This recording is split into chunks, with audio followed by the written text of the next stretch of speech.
I think my boss thought it was a joke. He told the guys at work about it too, and they were all the same thing too. Right?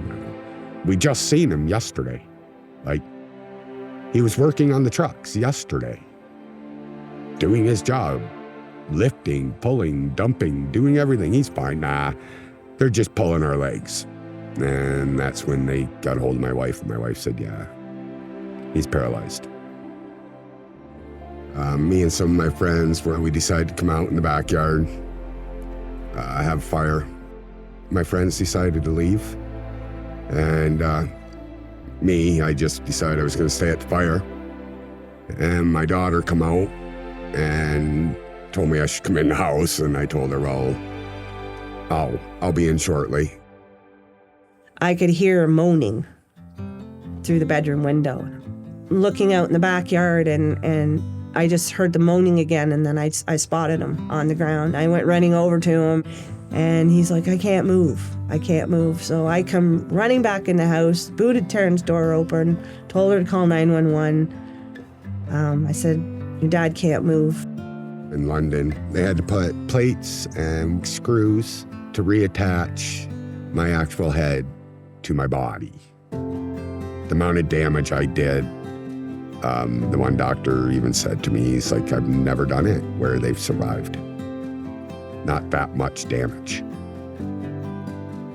And that's kind of when it hit me, like, this might be a tough road. Like, a tough road all in all. But deep in my heart, it didn't matter. Like, it didn't matter if he did walk again, or, if he was in a wheelchair for the rest of his life. My concern was him coming home. So I pretty well demanded, I'm going back to Sarnia. And they were scared about it, but I want to go home. The first day in rehab, they played with my hands, my feet, tried to get me to move them. I couldn't, but they'd move them for me. So for the first couple of days, that's what we did. Spinal cord injury comes with different sets of impairments depending on the level of injury.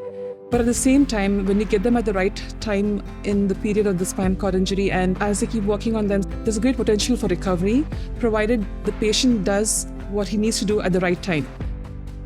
My daughter, my grandson came up to see me. When I seen him, I wanted to touch him. And I don't know how it happened, but I actually moved my hand and controlled it. Not a lot, but I reached out to grab him. That was the first time I ever moved my hands. And that's when they said, well, if you can do that, you can do it. Physio really went after me. They did get me to start moving. I had no control of the arms, but I could move them. The legs, I could move a little bit, not a lot.